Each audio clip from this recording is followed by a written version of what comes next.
Oh, hello. Hi, sorry about that. That's okay. Where's your face? Oh, my face is... Oh, am I... I can't... Oh, you're paused. No, Oh, wait, am I you're paused? paused. You're fully paused at the moment. I don't even know how to unfully pause myself. My little iPad mini's going on being a bit of a ding-dong. Is it? It is. It's okay, though. I don't mind. I like that you called it your little mini iPad. It's because it is both little and mini. I'm going to just try a thing. I mean, it's nice. I mean, it would be nice to see you, but I imagine you haven't changed so much since we last talked. I've eaten a lot of cake. Have you? Not that much. Was that birthday related? We've just had a text message. Oh, have we? Yeah, I've not opened it. We'll get to that and look at it together at the same time. Do you know, I want to say, one of the things I love, totally separate to this conversation, is that you often text me in Italian. And I really love that because you, it's as if you think I have the vaguest clue what you're saying. Well, I think that because your life is defined by curiosity, that you could just bump it into Google Translate and you'd be, Bob would be your uncle. Bob is my wife. I like to try and guess. And Bob's your wife. And Bob's the wife. I like to try and guess based upon the Portuguese words I know. So how did you go this morning then?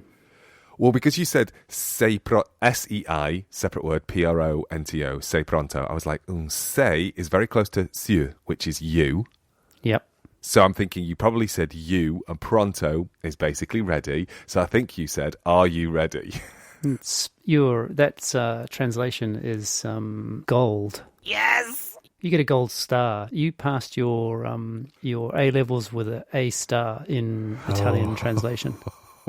That makes me very happy.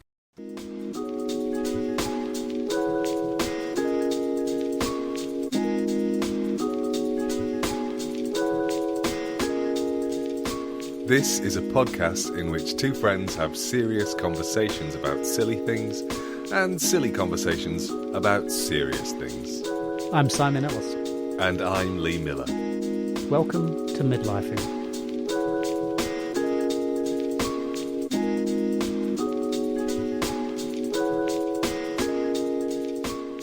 Since coming back from Portugal, I've doubled down on my Portuguese learning. Oh, have you? I've been relying on passively picking things up. I was sitting at a dinner table with friends of my parents, and it was outside, so it was all nice and socially distanced, and there was a breeze blowing, so we were all good. And this woman by the name of Aminda was talking about my dad to me. In Portuguese, of course. In Portuguese. Sim, em português. And she was saying, the thing about your dad is that he pretends he doesn't know how to speak Portuguese, but he understands every word I say. He just doesn't know how to say anything back to me. And I was laughing because I was thinking, it's like being me then, because I understood exactly what you said. And all I could say is like, sim. Yes, so you did understand. Yeah. You did understand what she said. Yeah, it was perfectly clear because she said, your dad, seu pai. So that, and then entendo tudo português. And I'm not doing this right. So if there's a Portuguese listener listening, I'll go, that's not how you say it. But basically, I got all of the words that your dad knows all the Portuguese. Entendo, or it wouldn't be entendo, it would be entende. Or maybe she said percebe. She probably said percebe. Perceives. Yeah. Because there's lots of, like in all languages, there's lots of ways you can say understand. I think she said percebe. So, but hang on, she was modifying her Portuguese given her understanding of your Portuguese. Is that correct? No, she was just... I mean, she probably didn't speak quite as fast. Yeah. So all the words were all the normal words, you mean? Yeah, they were the normal words, just a little bit slower probably for me. Possibly because I did keep shouting across the table, devagar, devagar. I don't understand. Slowly. Yeah, slowly. Yeah.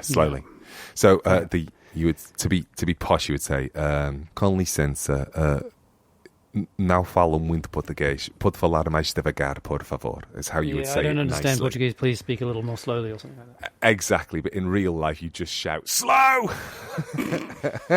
because by the time you've got that whole sentence out, the conversation has moved on. With that experience ringing in my ears, I thought, I need to be able to say more than yes. Double down. Lil and I often talk about how often we must have been incredibly rude in Italian without meaning to or without knowing.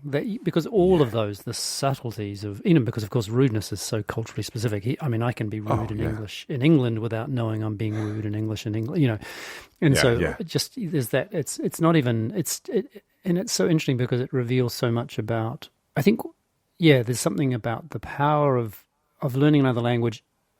Yes, but also how it helps you understand people speaking English as a second language and the way in which you tolerate or are able to more tolerate the complexities and the nuances of even a statement like slower. I'm aware of conversations with Italian friends in which they describe conversations with other English people and how those conversations go. And I'm not trying to be, I mean English-speaking people, but it's also because, we've talked about conversation exchange months and months ago, but it's curious because you're not speaking to teachers. Sometimes you might be. And so the ability of the person to respond to what you're saying, either in their own language or in your language, is really, it's really variable. Like it's very, very variable. I mean, I speak to a person who's from Rome, and Romans are notorious or famous, depending on your perspective, for, like so many big cities, they really shorten words. So they don't. Very often they leave off the endings of words all the time, and they have a very particular accent, like so many cities. And I really love our conversations together. I really struggle to understand her. Like it's really testing every time we talk. And I think she looks at me like, why can't you understand what I'm saying? That regionality is really interesting, isn't it, when you encounter somebody else's regions? Oh. And you must have encountered that coming to the UK. Yes, actually, it's funny you mentioned that because yesterday Lil and I went on a very long walk. In fact, a much longer walk than we were expected to go. Was it Land's End to John O'Groats? Did you get really lost? Well, it's funny you mentioned that. No, we were we took a train to a place called Kemble, Kemble, which is quite west. Like it's not Wales, but it's quite west. Mm-hmm. It's as west as Bristol, but a little north of there, and it's very close to the source of the Thames. Holy mother of pearl! You weren't trying to walk home. It's only something like 200 miles to the. No, we walked to I forget the name of the place, but we ended up walking 26 kilometres, and we were a little bit shaky at the end. That's for sure. I'm a little sore, but the funny thing was that we were encountering. I'm going to get you to do the accent because I can't do it. All this West Country talking, and these three guys walking out of a pub. One carrying a guitar, one a banjo, and one nothing. And we asked them if the bus stop was close by. And can you do the accent, like West Country? I can try. They said, so if you just go straight up the street and you turn left. I've got to get my mouth right. I've got to go, all right, my lover, if you just go straight up the street and you turn left. Was it like that? Was it a little bit like that? It was like that. And yeah. And we were, because we were a little bit delirious from walking too many kilometres, we were we were on the verge of getting the giggles, thinking that this was just totally manufactured, and we'd actually stumbled onto a film set. And these, especially with the banjo, was the. It's just the killer. Yeah. I was just going to ask about your feet. Did you have the right shoes on? I did have the right shoes on, but good. My feet were a little, as a friend would say, the dogs are barking, or the dogs were barking. Is that a statement? Is that a phrase you're familiar with? I would understand it, yes. So we've had a couple of text messages or emails recently, and I would like to say on the record, thank you to those of you who have reached out, got in touch, and given us some feedback. It's been really lovely to just help, I think, us calibrate our conversations with each other in the sense that we're not planning on changing anything now, except we are. We thought we would just do something a little bit playful, and because. Sometimes we've had themes and sometimes we haven't. But we had this. In fact, I was talking with a friend of mine who said, because I was talking about the sort of the sense of it being like improvising, and this person said, "Well, how do you know? What if someone else were to, I don't know, suggest something to discuss?" And so we asked my niece, who's 18, just found out her A-level results last week. Is she happy? Yes, she's very happy. Oh, good. Congratulations. And she's getting to go to a university that she was wanting to go to. Even though I've been trying to discuss clearly the fact that higher education in the UK is just totally Anyway, let's not open that particular can of worms. We've done nothing to put her off. Exactly. Try as I might. No, she's very happy and very excited. So we asked Ruby, we suggested that she send us a message just as we started the podcast. And this message, we haven't looked at it yet, right? I've got my message machine ready, and I can see the first lines, "Hello, Simon and Lee. I hope you are well." I hope you're in... Yes, that's as far as I can see too. And so, Ruby, we gave us some guidelines which were something you're curious about. Doesn't have to be, you don't have to worry about what you think might be interesting to us. That's more or less right? That's right, because we are omnivorous in our interests. We are interested in everything and nothing. Well, we might find out that actually there are severe limitations to our interests. Let's open it up. Let's do it. Okay, I'm clicking now. Shall I read it so that we have Yes, this? go. Okay. Hello, Simon and Lee. I hope you are well and enjoying podcasting. Oh God. That's very polite. Thank you. I am well. I am enjoying it. I am about to go to university to study politics and international relations. Wowzers. And so I am interested to know what your what your key what your key policy ideas would be, brackets, as serious or silly as you want it to be. I'm glad, Ruby, that you're giving us the permission to be as silly as we might want it to be. If you were to stand for election, a manifesto of sorts. I hope that's okay. Double exclamation mark, Ruby, double kiss. Oh, thank you, Ruby. Oh, mother of pearl! I'm switching. I know. We should have gone to should we go to our backup plan? Let's go back to talking about your doubling down on Portuguese. Well, first of all, the thing that comes to mind is that what an extraordinary thing to be going to university to study politics and international relations, in part because it's just so foreign to, I studied physical education, so they're, I guess you could say that they're both English words, but that's about as close as they get. And also I think it's so interesting that someone her age, well, it's not surprising perhaps that someone her age, given her experience growing up in in what seems to be an unavoidably political time. Yeah. That it's inescapable, even for someone as young as her, in a way that I think it was probably far more escapable. For me in the 70s. She's been, what was it, like 6 years ago now that Brexit happened? Was that 2016? Correct. So that's and 5 then years also ago. So she would have been 13? Yes, and also, of course, COVID, killing of George Floyd. Yeah. And also she would have born in 2003, 2002 maybe. Forgive me, Ruby, if you're listening, which I doubt you are. And also, I guess, the rise, you might say, of polarized politics. Her question is a curious one in the sense of, I'm assuming she's asking that you and I, maybe we should consider this, run for Parliament in the UK. And I have a question, and my question for you would be, I guess it's simple in the sense of, what do you see as the biggest problem that somehow policy might be able to address? Oh, that's like being asked what's the nature of evil. It's it's such an overwhelmingly big question that whatever I say is going to miss the mark. I think it would be foolish to pretend that the global climate emergency was not the most significant thing that has to be addressed, because we're effectively sort of setting fire to the box upon which we stand and then being surprised when our shoes melt. Yes, we really are. Then at the same time, I'm really aware that there are people within this country for whom that is just simply not something that they're worried about, because they don't know how they're going to feed their kids for the next meal. This is not me then saying that people who are experiencing food poverty don't give a shit about climate change. What I'm saying is that the complexity of the even just the national conversation is such that I wouldn't know how to answer your question of what is the most pressing thing.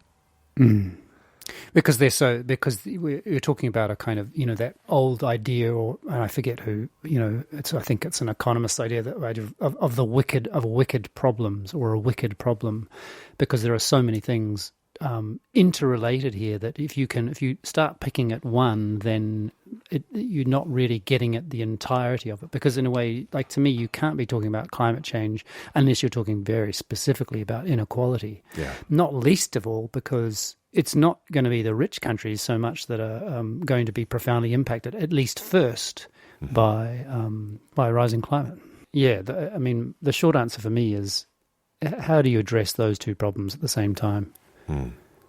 And then I guess and that tied into that is a culture of consumption. I mean, I had a slightly disturbing experience this week. I was invited to, I guess, attend a kind of a conversation in the US next year. You were physically invited, as in you were invited to be physically present or be part Correct. of... Oh, wow, okay. I didn't know we did that anymore. I replied that, just how much I was wanting to be involved, and that I felt that it's not really possible for me to fly there. But I'd very much like to be, that one thing we've learned from COVID is that it's possible to have quite nuanced and important conversations remotely. And this person's response was to say, no, we're not going to be doing that. Not at all. I disagree. We need people together.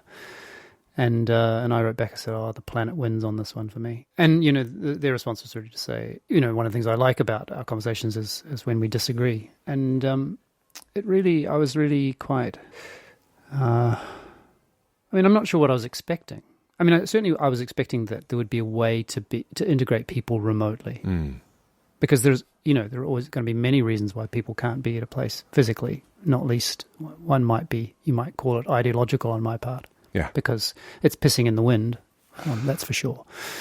But we've had this conversation before, Yeah, we Simon. sure We've have. had this conversation where, yes, it's pissing in the wind, but if somebody doesn't do it, if you're not prepared to get a little bit wet, and the next person isn't, and the next person isn't, we just keep marching towards... And getting wet is the...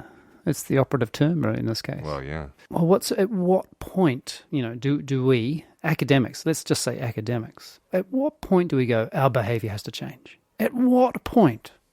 Like what, as my Australian cousins might say, strike me pink. Like at what point? Well, I think it's at the point at which we separate ourselves from... I think academics have become so institutionalized, and they become divorced from reality, and they become so part of the structures in which they work. And those structures, some of which are kind of, when I say institutional, I mean literally the places in which they work. But there's also the systems in which they work. So when you say they, you mean we, right? Yeah, I think I should have said we to kind of then go back to. We as academics need to change our behaviours. I think there is something about dance academics and performance academics and we've both worked in this field for over 20 years, and we know that there is a kind of a fetishization of body-to-body interaction. We know that studio teaching is the best kind of teaching. We know that the communication that happens between bodies without language is usually somehow richer, deeper, more important, more. And this is all about how our subject areas have kind of had to fight for their territory within an academic context. So I understand where it comes from. Yeah, in the margins. Yeah, you already said we're on the fringe of the fringe of the fringe, and we're about to fall off. And I don't think, even though I'm in theatre, the kind of theatre that I do is pretty much next to the kind of dance that you do. We're clinging. It's not Shakespeare. Nah, we're clinging on with our fingertips. It's at risk, basically. For sure. And so I think that those kind of institutional things that are really deeply felt and that have informed who and how we are very, very difficult to let go of. And I wonder if what your colleague is sort of doing is listen, if we don't come back together, all that stuff we said about embodied knowledge, all that stuff we said about the exchange between bodies disappears, and it kind of invalidates so much of the... That's a question for you rather than a statement of fact. I'm curious. Yeah, it undermines. It's not just dance and performance people have been saying, it's certainly lots of cognitive psychologists are saying precisely the same thing. I was just reading a book recently called The Extended Mind, and I forget the name of the author, it'll be in the show notes, and she was writing, it's very clear, the evidence about the kind of nuances and the you might say the fact that we as social animals, that the cues in which we pick up are so dependent on all of these things, which are far more than talking heads, far, far more than talking heads. And I don't think anyone's going to say, that's a load of shit, it's just words. But at the same time, I guess my question was more, at what point do we change our behavior? Yeah. I'm not saying why aren't they changing their behavior. I'm just saying, like, it's always those curious thing about, it's a little bit like, I've never been in the situation, and it must be so terrifying if you're the owner of a house in, let's say, in Australia, and the fire is coming. And at what point do you leave your house? And, and there are terrible stories of people just leaving it too late. Yeah. Terrible, terrible, terrible stories. It happens every time. Yeah. And I get that. I get it. But it's such an interesting thing to go, in a way we're talking about recognizing danger.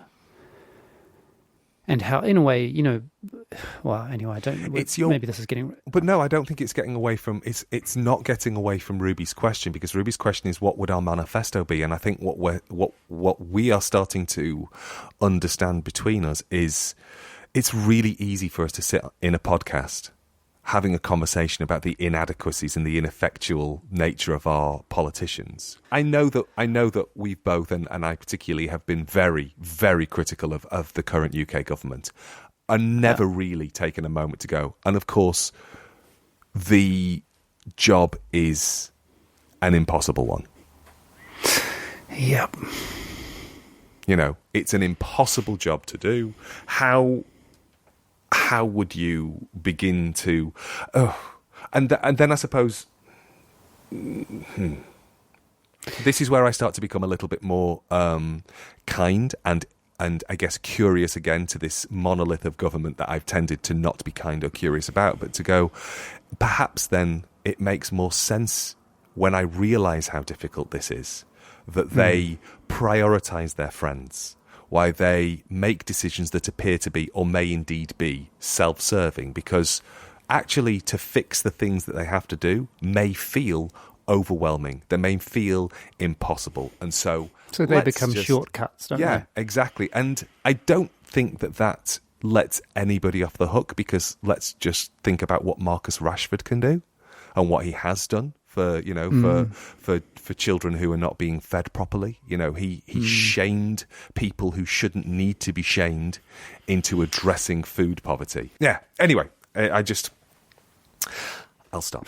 I guess there's something also which is about idealism. There's something in Ruby's question there's something beautiful about it as well, which is it's a question of someone, on the precipice of of just leaving school, entering the world. And so implicit in that idealism, or there's something about that idealism which I am so drawn to.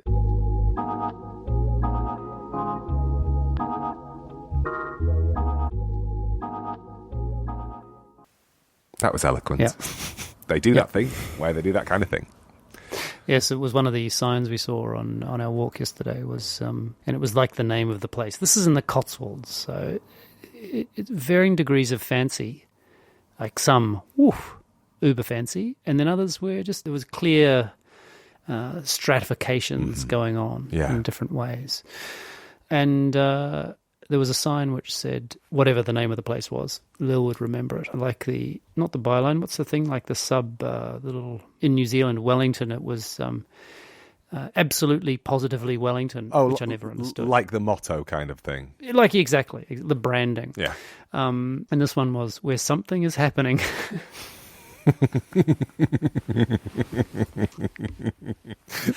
And that's the definition of a low bar, isn't it? It's a very low bar, but what I really liked about it was that it kept us entertained for about 5 kilometres of a 26-kilometre walk. We spent so long trying to figure out, well, where something happens? No, where something happened once, or no, where... What did you say Wellington's was? Absolutely, positively Wellington. Just in case you were uncertain, this is definitely Wellington.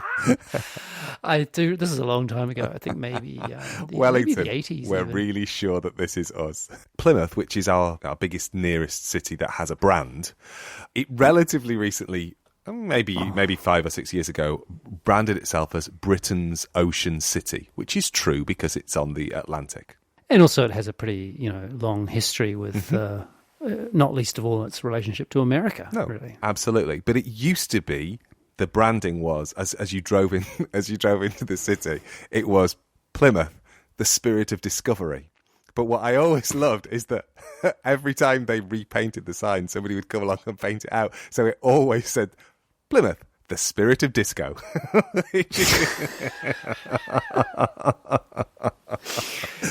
And I just miss that because, there's nothing fun that you can do with Britain's ocean city. A statement of fact, it is true. Whereas the spirit of disco just feels like such a lovely thing to embrace. It does. It really does. Dunedin in New Zealand, the south of New Zealand, this is in the 80s, I guess its brand was "It's all right here." It's very similar to something where something is happening. But the best thing was in 1989 there were some riots started by drunk students. Dunedin's a very big student town, right? And these they were called the Easter riots because it happened over the Easter holiday weekend. Wow! And it happened at a pub, and it got pretty bad, but.